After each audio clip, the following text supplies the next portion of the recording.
Thanks for your patience, folks. Time to make a start on our press conference for the final race of this two-race format making up the Armour All Gold Coast 600 weekend.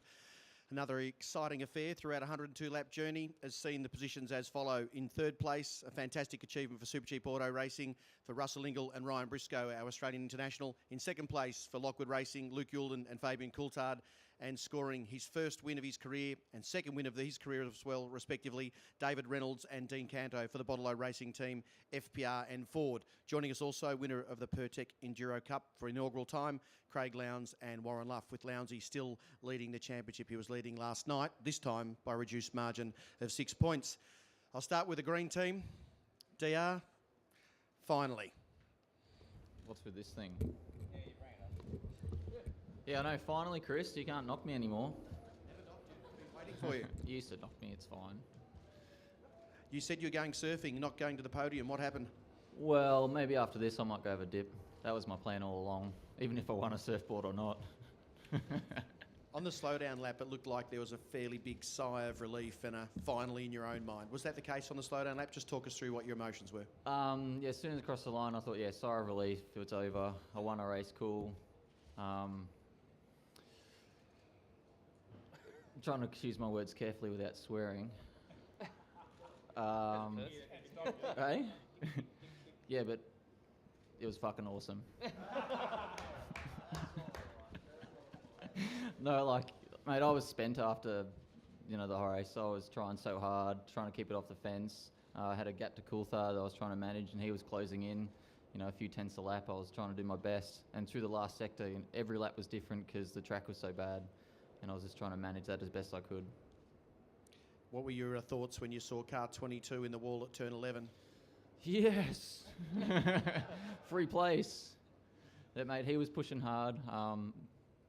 Full credit to him. He was a lot faster than me. And if he didn't make that mistake, I don't think I would have caught him. But he was taking big risks through the chicane where I was not going to. I was trying to conserve the car and, not break it, obviously. It's unfortunate for James because, I don't think I would have caught him. Winner in Formula Ford in the Australian Championship, winner in the Carrera Cup in the Australian Championship. Does a single race win in V8 Supercars top both of those? Yeah. Oh, mate, I had a great day. Pole position and race win, my first one. Can't complain. But every championship you win is, you got to take a lot of respect out of that. And, that's a good achievement. But, this is a great achievement. I'm not going to knock the other ones, but, yeah, it's good. Everyone in FPR has done a fantastic job, bringing me up. So everyone who has helped me out throughout my career could feel a bit special today, knowing that, I've won a race finally.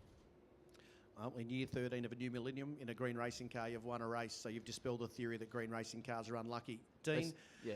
If I can cross to you, twice champion in the Dunlop Series, you also have scored a race win, a reverse grid race win at Barbagallo in 2006. Yep. Nothing would compare with this, would it? No, I mean, back then obviously it was a different sort of form of championship, and a race win wasn't really a race win, but I sort of crossed the line after I took Radicic out because his car died on the last turn anyway, so it sort of took a while for that one to sink in. But yeah, today's a lot more special. Bit emotional because this is the last time I work with Dave until next year's endurance campaign. But no, it's been a great journey with Dave last year and this year and with the team. But obviously quite challenging today, and proud of my little mate here. How harrowing is it to be the person in the pit garage watching the other driver do the stuff when doing it yourself's obviously the easy part, supposedly?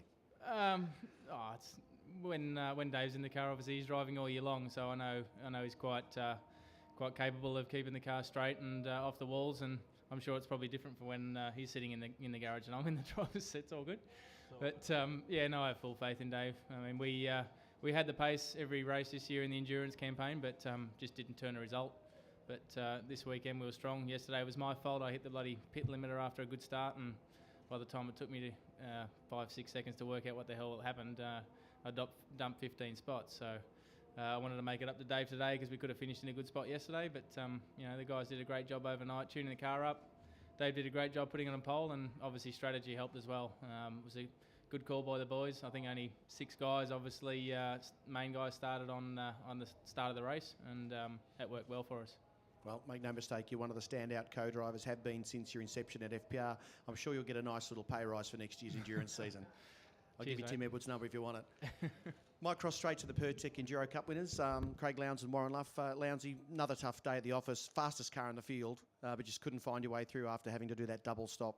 Yeah, look, it was one of those days. I think that we all had some near misses, but I don't think the car was as good as it was as yesterday. We obviously had some battles going on throughout the day, and for me, it just that stacking in pit lane hurt us. I think that's really killed us in position, and around here position's everything. We had good pace, we just couldn't find a way around people, but. Really at the end of the day, I was still delighted. We finished strongly, got some good points, and we're still leading the championship, which if you told me that before I come to this weekend, if I was going to leave on the other side leading a championship, I wouldn't have believed you. But we've had a bit of fortune, a bit of luck, and we had a great day yesterday. In fact, until James Courtney departed the scene, you were tied on points, so you can probably thank James Courtney that you're actually leading the championship by 6 points. It was 25-43 apiece. Luffy, you're a historian of the sport. You're a statistician of the sport. You'd been around in the days of the endurance championships of days gone by. What does it mean to you to have your name on that trophy for the Pertec Enduro Cup? Yeah, look, it's fantastic, and it's great that obviously Pertec have come up with this whole Pertec Enduro Cup, and it's great to see them supporting the sport. It's the championship within a championship, and it's fantastic to be able to sort of share it with Craig, and to most importantly see him come out of this weekend with the championship lead. There's only 2 rounds to go, so fingers crossed for him for the remainder. I'm sure you were there cheering him on. Fabian, P16 start, P2 finish. That's pretty handy. Yeah, it's not bad, is it? After yesterday, I went home. I was pretty gutted. I felt like we should have, been on the podium yesterday, and I let my mate here down next to me. I let the team down. But look, to come back today, the car's still not perfect after the damage it sustained yesterday. But I'm pretty happy with. Luke did an awesome job. Got the car where it needed to be. Handed it over in one piece, nice and straight. The wheel's still pointing in the right direction, and we come through to get second. So we had good battle with Rusty. He left me, a car width room, no more. And yeah, look, it was a good battle, good race, and he was breathing down my neck for the bulk of it. Luke, you've driven for a number of the big teams, Stone Brothers Racing, Ford Performance Racing. Have you ever been more comfortable in an environment like you are at Brad Jones Racing? Fair to say, probably not. No, it's awesome team. I mean, Brad, I guess the difference with Brad, he's been there and done it. So, even Andy's mistake on Friday, it's just a racing thing. I think with other teams, you're sort of dragged over the coals a little bit, fair to say. But, gets on with it. It's awesome bunch of guys. I'm sure everyone's got awesome bunch of guys in their team as well, but I could definitely say we do. So, very happy here. I'm here for another year at least, and hopefully these results keep coming and keep getting a job. I'm sure they will. Congratulations on your second place. Thank you.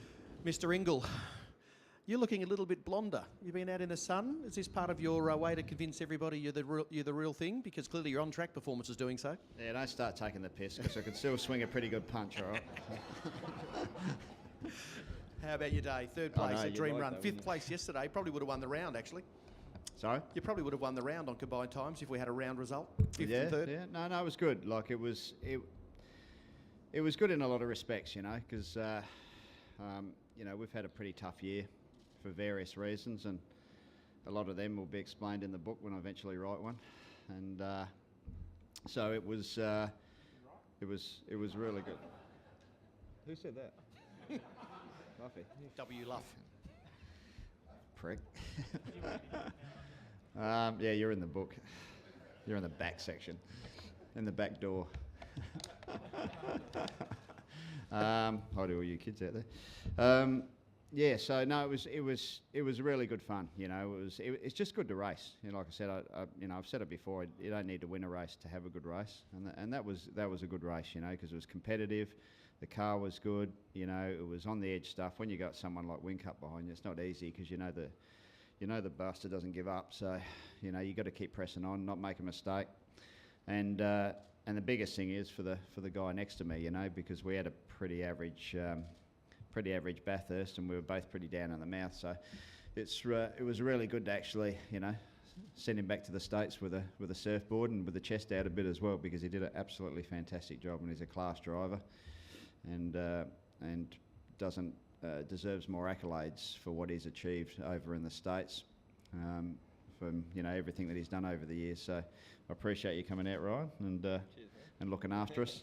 It's been a real joy. So just really good, really satisfying. I'm actually not pissing around too much in this press conference, because I'm actually I'm actually pretty happy. So, yeah, that's happy. Yeah, I'm actually happy.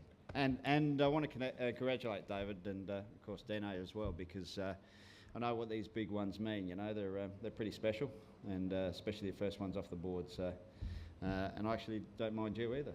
One of the few that I actually like too. So. Spoken like the true elder statesman of the sport. Ryan, I had a question posed of me during the course of the race. Any chance that you might find your way back to Australia sometime as a permanent driver in V8 supercars? Might be a long shot, but have you ever considered it? Well, I mean, who knows? I'm just sort of playing it year by year, and at the moment, I'm still sort of pursuing my career in the US. It's tough, it's tough, this sport, but it's part of the reason why I love coming out here and driving these cars and just keeping my, face out there, try to come and do a good job. And this has been a blast, just being able to do the 3 races this year, really get to know everybody, become a part of the sport, not just do the one-off that I have been doing the last few years. It's been a lot of fun, and I've really enjoyed it. So, who knows down the road, but not next year. We'll see after that. Speaking about next year, we're all big fans of all the Australians competing on the international stage. You any closer to firming up what your plans will be for next year definitively? Yeah, it's complicated, but I'm hoping to finalise my IndyCar deal for next year pretty soon. So hopefully in the next couple of weeks. But that's what I'm pushing for. It's a pretty short season. It starts at the end of March, finishes at the end of August. So it does leave the calendar open for a lot of other races, including the Enduro Cup. So hopefully I'll see you all back here next year.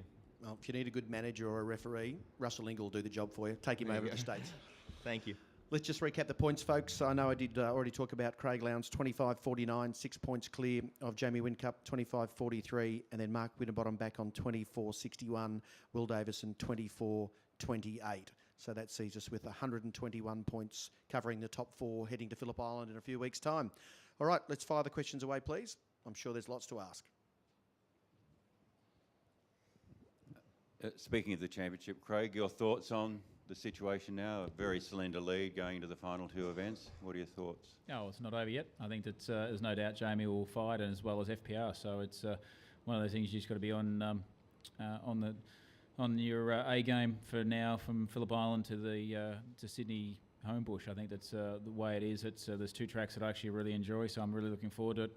I said that this weekend was my Achilles heel, and we managed to actually make up 120 points on Jamie. So really, for me, it's it's been a fantastic weekend. It's been a very positive weekend, and really looking forward to moving on to Phillip Island. But as I said, it's still going to be a tough weekend. Like, anything's still possible. You look at the competition; it's really tight. It's we go to Phillip Island where it's it's been resurfaced. Been watching MotoGP; they had problems with tyres.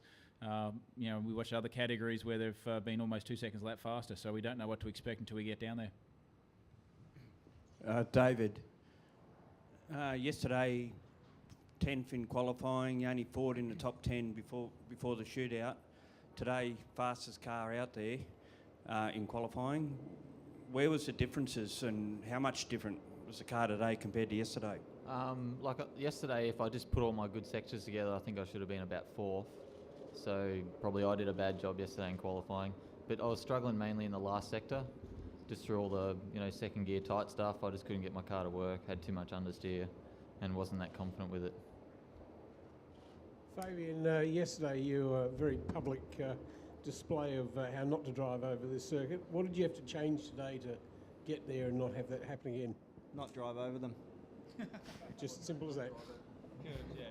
Basically, it's I was weak, through that back chicane, and I needed to find some time, and I went about finding it but failed.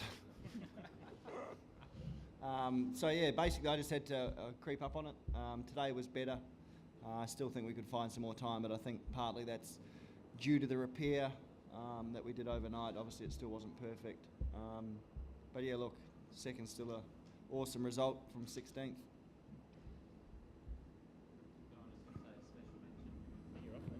Is this thing off or on? Oh, there you go. Dino sharing the podium with his business partner / boyfriend Luke Yilden. Where did Daniel end up?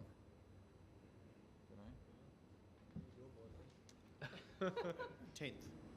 Only at night time. Did that help this press conference? Not at all. Russell, what are you planning to do next year, actually? Well, I don't know. I've got to earn some money somehow because I've got 2 young girls, and I don't know whether you know what private school fees are like at the moment, but they're bloody horrendous. So I've got to earn some bucks somewhere. So I don't know. I just sit on the fence a bit at the moment, see what kicks around. I think there's going to be a fair bit of movement come around the end of the year, but at the very least, I should hope that I'd get an endurance drive somewhere, hopefully somewhere reasonable, and have a stab at that. So I think that's a given. But as far as anything permanent goes, I mean, who knows? I think the general climate out there within the teams is pretty volatile at the moment, and I think there's a lot of question marks over a lot of teams and what they're doing and sponsorship, and I think there'll be a bit of amalgamation going on as well. So once all that settles, you never know, there might be something crops up. But if it doesn't, I don't know. We'll just cruise around, do the enduros, and buy myself a gold chain and some white shoes and be a Gold Coast property developer like everyone else around here. So. Do